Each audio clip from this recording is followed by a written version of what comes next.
The Great Gatsby, Chapter 4. On Sunday morning, while church bells rang in the villages along shore, the world and its mistress returned to Gatsby's house and twinkled hilariously on his lawn. "He's a bootlegger," said the young ladies, moving somewhere between his cocktails and his flowers. "One time he killed a man who had found out that he was nephew to von Hindenburg and second cousin to the devil. Reach me a rosé, honey, and pour me a last drop into that there crystal glass." Once I wrote down on the empty spaces of a timetable the names of those who came to Gatsby's house that summer. It is an old timetable now, disintegrating at its folds, and headed, "This schedule in effect, July 5th, 1922. But I can still read the grey names, and they will give you a better impression than my generalities of those who accepted Gatsby's hospitality and paid him the subtle tribute of knowing nothing whatever about him. From East Egg then came the Chester Beckers and the Leaches, and a man named Bunsen, whom I knew at Yale, and Dr. Webster Sivert, who was drowned last summer up in Maine, and the Hornbeams and the Willie Voltaires, and a whole clan named Blackbuck, who always gathered in a corner and flipped up their noses like goats at whosoever came near, and the Ismays and the Christies, or rather Hubert Auerbach and Mr. Christie's wife, and Edgar Beaver, whose hair, they say, turned cotton white one winter afternoon for no good reason at all. Clarence Endive was from East Egg, as I remember. He came only once, in white knickerbockers, and had a fight with a bum named Etty in the garden. From farther out on the island came the Cheadles and the O.R.P. Schraders, and the Stonewall Jackson Abrams of Georgia, and the Fishguards and the Ripley Snells. Snell was there 3 days before he went to the penitentiary, so drunk out on the gravel drive that Mrs. Ulysses Sweat's automobile ran over his right hand. The Dances came too, and S.B. Whitebait, who was well over 60, and Morris A. Flink, and the Hammerheads, and Beluga, the tobacco importer, and Beluga's girls. From West Egg came the Poles and the Mulreadys, and Cecil Roebuck and Cecil Shone, and Gulick, the state senator, and Newton Orchid, who controlled films par excellence, and Eckhorst, and Klein Cohen, and Don S. Schwartz, the son, and Arthur McCarty, all connected with the movies in one way or another. And the Catlips and the Bembergs and G. Earl Muldoon, brother to that Muldoon who afterward strangled his wife. Da Fontano, the promoter, came there, and Ed Legros and James B. Rockgut Ferret, and the De Jongs and Ernest Lilly. They came to gamble, and when Ferret wandered into the garden, it meant he was cleaned out, and Associated Traction would have to fluctuate profitably next day. A man named Klickspringer was there so often that he became known as the Boarder. I doubt if he had any other home. Of theatrical people there was Gus Ways and Horace O'Donovan, and Lester Meyer, and George Duckweed, and Francis Bull. Also from New York were the Cromes and the Backhysons, and the Dennikers, and Russell Betty, and the Corrigans and the Kelleher's and the Dewars and the Scullys, and S.W. Belcher, and the Smirks, and the Young Quins, divorced now, and Henry L. Palmetto, who killed himself by jumping in front of a subway train in Times Square. Benny McClenahan always arrived with 4 girls. They were never quite the same ones in physical person, but they were so identical one with another that it inevitably seemed that they had been there before. I have forgotten their names. Jacqueline, I think, or else Consuela, or Gloria, or Judy, or June, and their last names were either the melodious names of flowers and months, or the sterner ones of the great American capitalists, whose cousins, if pressed, they would confess themselves to be. In addition to all these, I can remember that Faustina O'Brien came there at least once, and the Baedeker girls and young Brewer, who had his nose shot off in the war, and Mr. Alsbrookberger and Miss Haig, his fiancée, and Ardita Fitzpeters, and Mr. P. Jewett, once head of the American Legion, and Miss Claudia Hipp, with a man reputed to be her chauffeur, and a prince of something, whom we called Duke, and whose name, if I ever knew it, I have forgotten. All these people came to Gatsby's house in the summer. At 9 o'clock one morning late in July, Gatsby's gorgeous car lurched up the rocky drive to my door and gave out a burst of melody from its three-noted horn. It was the first time he had called on me, though I had gone to 2 of his parties, mounted in his hydroplane, and, at his urgent invitation, made frequent use of his beach. "Good morning, old sport. You're having lunch with me today, and I thought we'd ride up together." He was balancing himself on the dashboard of his car, with that resourcefulness of movement that is so peculiarly American, that comes, I suppose, with the absence of lifting working youth, and even more with the formless grace of our nervous, sporadic games. This quality was continually breaking through his punctilious manner in the shape of restlessness. He was never quite still. There was always a tapping foot somewhere, or the impatient opening and closing of a hand. He saw me looking with admiration at his car. "It's pretty, isn't it, old sport?" He jumped off to give me a better view. "Haven't you ever seen it before?" I'd seen it. Everybody had seen it. It was a rich cream colour, bright with nickel, swollen here and there in its monstrous length with triumphant hat boxes, and supper boxes, and tool boxes, and terraced with a labyrinth of windshields that mirrored a dozen suns. Sitting down behind many layers of glass, in a sort of green leather conservatory, we started to town. I had talked with him perhaps half a dozen times in the past month, and found, to my disappointment, that he had little to say. So my first impression, that he was a person of some undefined consequence, had gradually faded, and he had become simply the proprietor of an elaborate roadhouse next door. And then came the disconcerting ride. We hadn't reached West Egg Village before Gatsby began leaving his elegant sentences unfinished and slapping himself indecisively on the knee of his caramel-coloured suit. "Look here, old sport," he broke out surprisingly. "What's your opinion of me anyhow?" A little overwhelmed, I began the generalised evasions which that question deserves. "Well, I'm going to tell you something about my life," he interrupted. "I don't want you to get a wrong idea of me from all these stories you hear." So he was aware of the bizarre accusations that flavoured conversations in his halls.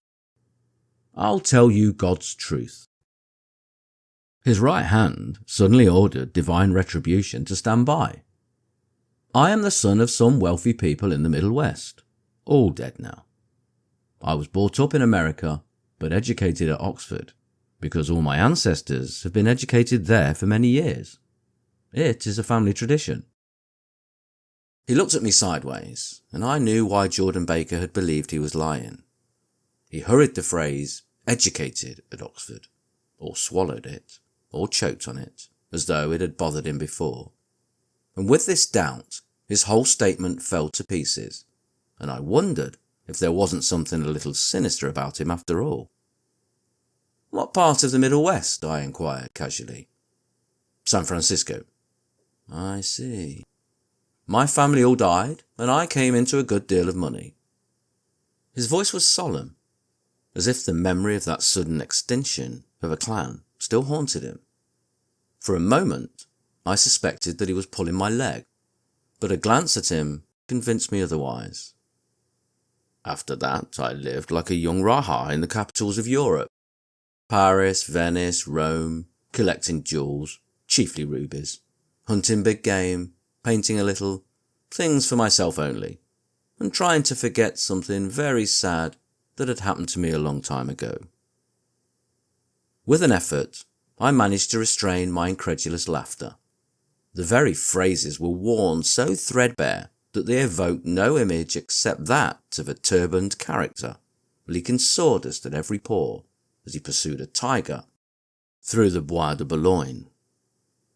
Then came the war, old sport.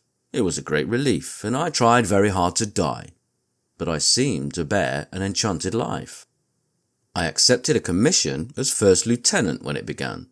In the Argonne Forest, I took the remains of my machine gun battalion so far forward that there was a half-mile gap on either side of us, where the infantry couldn't advance. We stayed there 2 days and 2 nights, 130 men with 16 Lewis guns. And when the infantry came up at last, they found the insignia of 3 German divisions among the piles of dead. I was promoted to be a major, and every Allied government gave me a decoration, even Montenegro, little Montenegro down on the Adriatic Sea. Little Montenegro. He lifted up the words and nodded them with a smile. The smile comprehended Montenegro's troubled history and sympathised with the brave struggles of the Montenegrin people. It appreciated fully the chain of national circumstances which had elicited this tribute from Montenegro's warm little heart. My incredulity was submerged in fascination now. It was like skimming hastily through a dozen magazines. He reached in his pocket, and a piece of metal slung on a ribbon fell into my palm. That's the one from Montenegro. To my astonishment, the thing had an authentic look. Orderi di Danilio, ran the circular legend. Montenegro, Nicholas Rex. Turn it. Major J. Gatsby, I read, for valor extraordinary.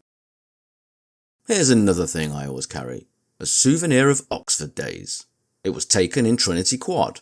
The man on my left is now the Earl of Doncaster.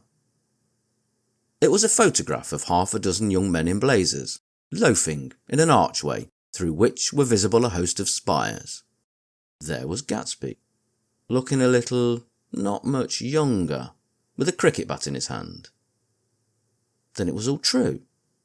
I saw the skins of tigers flaming in his palace on the Grand Canal. I saw him opening a chest of rubies to ease, with their crimson lighted depths, the gnawings of his broken heart. "I'm going to make a big request of you today," he said, pocketing his souvenirs with satisfaction. "So I thought you ought to know something about me. I didn't want you to think I was just some nobody. You see, I usually find myself among strangers, because I drift here and there, trying to forget the sad things that happen to me." He hesitated. "You'll hear about it this afternoon." "At lunch?" "No, this afternoon. I happen to find out that you're taking Miss Baker to tea." "Do you mean you're in love with Miss Baker?" "No, old sport, I'm not. But Miss Baker has kindly consented to speak to you about this matter." I hadn't the faintest idea what this matter was, but I was more annoyed than interested. I hadn't asked Jordan to tea in order to discuss Mr. J. Gatsby. I was sure the request would be something utterly fantastic, and for a moment I was sorry I'd ever set foot upon his overpopulated lawn. He wouldn't say another word. His correctness grew on him as we neared the city. We passed Port Roosevelt, where there was a glimpse of red-belted ocean-going ships, and sped along a cobbled slum lined with the dark, undeserted saloons of the faded, gilt 1900s. Then the Valley of Ashes opened out on both sides of us, and I had a glimpse of Mrs. Wilson straining at the garage pump with panting vitality as we went by. With fenders spread like wings, we scattered light through half Astoria. Only half, for as we twisted among the pillars of the elevated, I heard the familiar jug-jug spat of a motorcycle, and a frantic policeman rode alongside. "All right, old sport," called Gatsby. We slowed down. Taking a white card from his wallet, he waved it before the man's eyes. "Right you are," agreed the policeman, tipping his cap. "Know you next time, Mr. Gatsby. Excuse me." "What was that?" I inquired. "The picture of Oxford. I was able to do the Commissioner a favour once, and he sends me a Christmas card every year." over the great bridge, with the sunlight through the girders, making a constant flicker upon the moving cars, with the city rising up across the river in white heaps and sugar lumps, all built with a wish out of no factory money. The city, seen from the Queensborough Bridge, is always the city seen for the first time, in its first wild promise of all the mystery and the beauty in the world. A dead man passed us in a hearse heaped with blooms, followed by 2 carriages with drawn blinds, and by more cheerful carriages for friends. The friends looked out at us with the tragic eyes and short upper lips of southeastern Europe, and I was glad that the sight of Gatsby's splendid car was included in their sombre holiday. As we crossed Blackwell's Island, a limousine passed us, driven by a white chauffeur, in which sat 3 modish Negroes, 2 books, and a girl. I laughed aloud as the yolks of their eyeballs rolled towards us in haughty rivalry. Anything can happen now that we've slid over this bridge, I thought. Anything at all. Even Gatsby could happen, without any particular wonder. Roaring noon. In a well-fanned 42nd Street cellar, I met Gatsby for lunch. Blinking away the brightness of the street outside, my eyes picked him out obscurely in the anteroom, talking to another man. "Mr. Carraway, this is my friend, Mr. Wolfsheim." A small, flat-nosed Jew raised his large head and regarded me with 2 fine growths of hair, which luxuriated in either nostril. After a moment, I discovered his tiny eyes in the half-darkness. "So I took one look at him," said Mr. Wolfsheim, shaking my hand earnestly. "And what do you think I did?" "What?" I inquired politely. But evidently he was not addressing me, for he dropped my hand and covered Gatsby with his expressive nose. I handed the money to Catspaw, and I said, "All right, Catspaw, don't pay him a penny till he shuts his mouth." He shut it then and there. Gatsby took an arm of each of us and moved forward into the restaurant, whereupon Mr. Wolfsheim swallowed a new sentence he was starting and lapsed into a somnambulatory abstraction. "Highballs?" asked the head waiter. "This is a nice restaurant here," said Mr. Wolfsheim, looking at the Presbyterian nymphs on the ceiling. "But I like across the street better." "Yes, highballs," agreed Gatsby, and then to Mr. Wolfsheim, "It's too hot over there." "Hot and small, yes," said Mr. Wolfsheim, "but full of memories." "What place is that?" I asked. "The old Metropole." "The old Metropole," brooded Mr. Wolfsheim gloomily, "filled with faces dead and gone. Filled with friends gone now forever. I can't forget so long as I live the night they shot Rosie Rosenthal there. There was 6 of us at the table, and Rosie had eat and drunk a lot all evening. When it was almost morning, the waiter came up to him with a funny look, and says somebody wants to speak to him outside. 'All right,' says Rosie, and begins to get up, and I pulled him down in his chair. 'Let the bastards come in here if they want you, Rosie, but don't you, so help me, move outside this room.' It was 4 o'clock in the morning then, and if we'd have raised the blinds, we'd have seen daylight." "Did he go?" I asked innocently. "Sure he went." Mr. Wolfsheim's nose flashed at me indignantly. He turned around in the door and says, "Don't let that waiter take away my coffee." Then he went out on the sidewalk, and they shot him 3 times in his full belly and drove away. "4 of them were electrocuted," I said, remembering. "5 with Becker." His nostrils turned to me in an interested way. "I understand you're looking for a business connection." The juxtaposition of these 2 remarks was startling. Gatsby answered for me. "Oh no," he exclaimed, "this isn't the man." "No?" Mr. Wolfsheim seemed disappointed. "This is just a friend. I told you we'd talk about that some other time." "I beg your pardon," said Mr. Wolfsheim. "I had a wrong man." A succulent hash arrived, and Mr. Wolfsheim, forgetting the more sentimental atmosphere of the old metropole, began to eat with ferocious delicacy.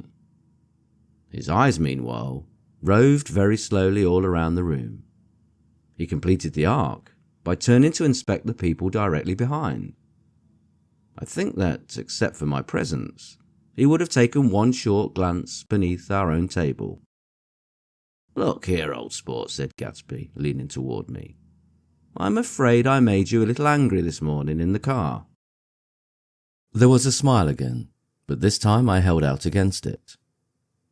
"I don't like mysteries," I answered, "and I don't understand why you won't come out frankly and tell me what you want. Why has it all got to come through Miss Baker?" "Oh, it's nothing underhand," he assured me. "Miss Baker's a great sportswoman, you know, and she'd never do anything that wasn't at all right." Suddenly he looked at his watch, jumped up, and hurried from the room, leaving me with Mr. Wolfsheim at the table. "He has to telephone," said Mr. Wolfsheim, following with his eyes. "Fine fellow, isn't he? Handsome to look at, and a perfect gentleman." "Yes." "He's an Oxford man." "Oh." "He went to Oxford College in England. You know Oxford College?" "I've heard of it." "It's one of the most famous colleges in the world." "Have you known Gatsby for a long time?" I inquired. "Several years," he answered in a gratified way. "I made the pleasure of his acquaintance just after the war, but I knew I had discovered a man of fine breeding after I talked with him an hour. I said to myself, there's the kind of man you'd like to take home and introduce to your mother and sister." He paused. "I see you're looking at my cuff buttons." I hadn't been looking at them, but I did now. They were composed of oddly familiar pieces of ivory. "Finest specimens of human molars," he informed me. "Well," I inspected them. "That's a very interesting idea." "Yeah." He flipped his sleeves up under his coat. "Yeah. Gatsby's very careful about women. He would never so much as look at a friend's wife." When the subject of this instinctive trust returned to the table and sat down, Mr. Wolfsheim drank his coffee with a jerk and got to his feet. "I have enjoyed my lunch," he said, "and I'm going to run off from you two young men before I outstay my welcome." "Don't hurry, Meyer," said Gatsby without enthusiasm. Mr. Wolfsheim raised his hand in a sort of benediction. "You're very polite, but I belong to another generation," he announced solemnly. "You sit here and discuss your sports and your young ladies and your—" He supplied an imaginary noun with another wave of his hand. "As for me, I am 50 years old, and I won't impose myself on you any longer." As he shook hands and turned away, his tragic nose was trembling. I wondered if I had said anything to offend him. "He becomes very sentimental sometimes," explained Gatsby. "This is one of his sentimental days. He's quite a character around New York, a denizen of Broadway." "Who is he anyhow? An actor?" "No." "A dentist?" "Meyer Wolfsheim?" "No, he's a gambler." Gatsby hesitated, then added, coolly, "He's the man who fixed the World Series back in 1919. "Fixed the World Series?" I repeated.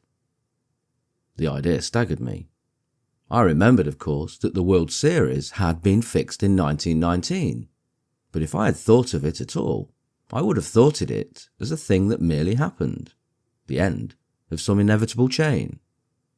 It never occurred to me that one man could start to play with the faith of 50 million people, with the single-mindedness of a burglar blowing a safe. "How did he happen to do that?" I asked after a minute. "He just saw the opportunity." "Why isn't he in jail?" "They can't get him, old sport. He's a smart man." I insisted on paying the cheque. As the waiter brought my change, I caught sight of Tom Buchanan across the crowded room. "Come along with me for a minute," I said. "I've got to say hello to someone." When he saw us, Tom jumped up and took half a dozen steps in our direction. "Where have you been?" he demanded eagerly. "Daisy's furious because you haven't called up." "This is Mr. Gatsby, Mr. Buchanan." They shook hands briefly, and a strained, unfamiliar look of embarrassment came over Gatsby's face. "How have you been anyhow?" demanded Tom of me. "How'd you happen to come up this far to eat?" "I've been having lunch with Mr. Gatsby." I turned toward Mr. Gatsby, but he was no longer there. "One October day in 1917, said Jordan Baker that afternoon, sitting up very straight on a straight chair in the tea garden at the Plaza Hotel. "I was walking along from one place to another, half on the sidewalks and half on the lawns. I was happier on the lawns because I had on shoes from England with rubber knobs on the soles that bit into the soft ground. I had on a new plaid skirt, also that blew a little in the wind, and whenever this happened, the red, white and blue banners in front of all the houses stretched out stiff and said, 'Tut, tut, tut,' in a disapproving way. The largest of the banners and the largest of the lawns belonged to Daisy Fay's house. She was just 18, 2 years older than me, and by far the most popular of all the young girls in Louisville. She dressed in white and had a little white roadster, and all day long the telephone rang in her house, and excited young officers from Camp Taylor demanded the privilege of monopolizing her that night. Anyways, for an hour. When I came opposite her house that morning, her white roadster was beside the curb, and she was sitting in it with a lieutenant I had never seen before. They were so engrossed in each other that she didn't see me until I was 5 feet away. "Hello, Jordan," she called unexpectedly. "Please come here." I was flattered that she wanted to speak to me, because of all the older girls, I admired her most. She asked me if I was going to the Red Cross to make bandages. I was. Well then, would I tell them that she couldn't come that day? The officer looked at Daisy while she was speaking, in a way that every young girl wants to be looked at sometime, and, because it seemed romantic to me, I have remembered the incident ever since. His name was J. Gatsby, and I didn't lay eyes on him again for over 4 years. Even after I'd met him on Long Island, I didn't realise it was the same man. That was 1917. By the next year, I had a few beaux myself, and I began to play in tournaments, so I didn't see Daisy very often. She went with a slightly older crowd, when she went with anyone at all. Wild rumours were circulating about her, how her mother had found her packing her bag one winter night to go to New York and say goodbye to a soldier who was going overseas. She was effectually prevented, but she wasn't on speaking terms with her family for several weeks. After that, she didn't play around with the soldiers anymore, but only with a few flat-footed, short-sighted young men in town who couldn't get into the army at all. By the next autumn, she was gay again, gay as ever. She had a debut after the armistice, and in February, she was presumably engaged to a man from New Orleans. In June, she married Tom Buchanan of Chicago, with more pomp and circumstance than Louisville ever knew before. He came down with 100 people in 4 private cars and hired a whole floor of the Muhlbach Hotel, and the day before the wedding, he gave her a string of pearls valued at $350,000. I was the bridesmaid. I came into her room half an hour before the bridal dinner and found her lying on her bed, as lovely as the June night in her flowered dress, and as drunk as a monkey. She had a bottle of Sauterne in one hand and a letter in the other. "Gratulate me," she murmured. "Never had a drink before, but oh, how I do enjoy it." "What's the matter, Daisy?" I was scared, I can tell you. I'd never seen a girl like that before. "Here, dears."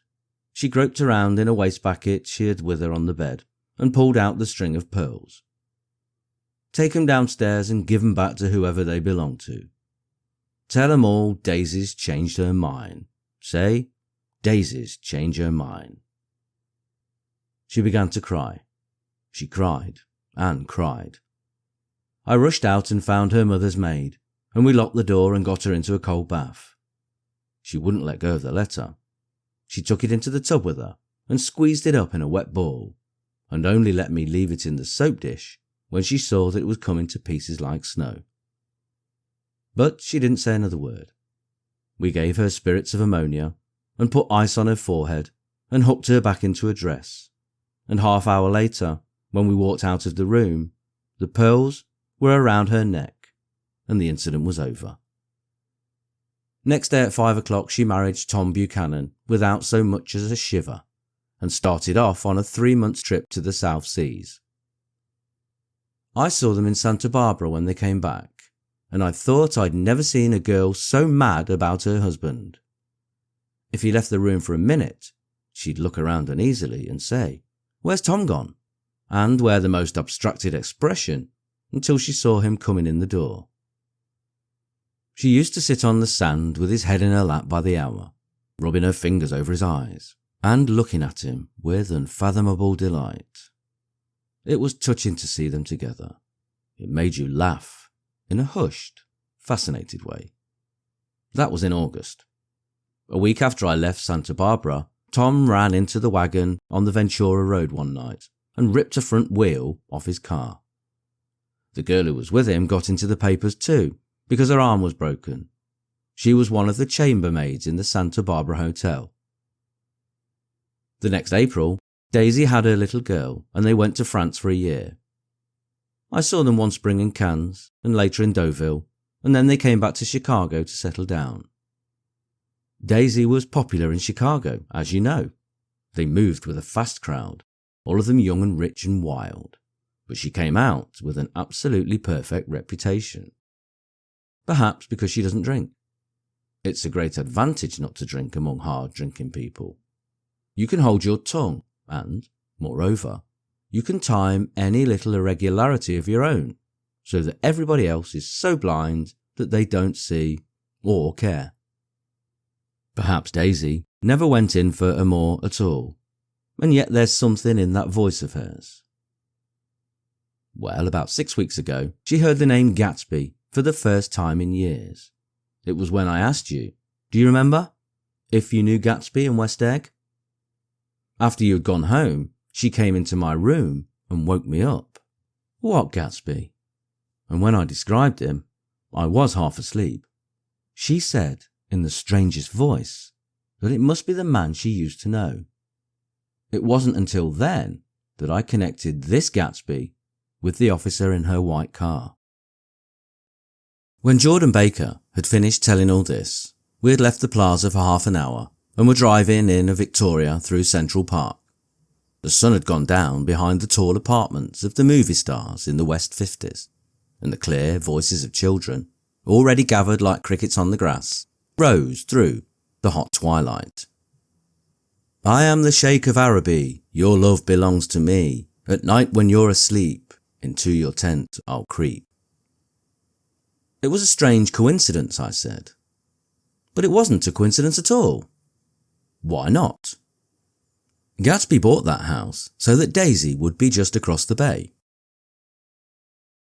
Then, it had not been merely the stars to which he had aspired on that June night. He came alive to me, delivered suddenly from the womb of his purposeless splendour.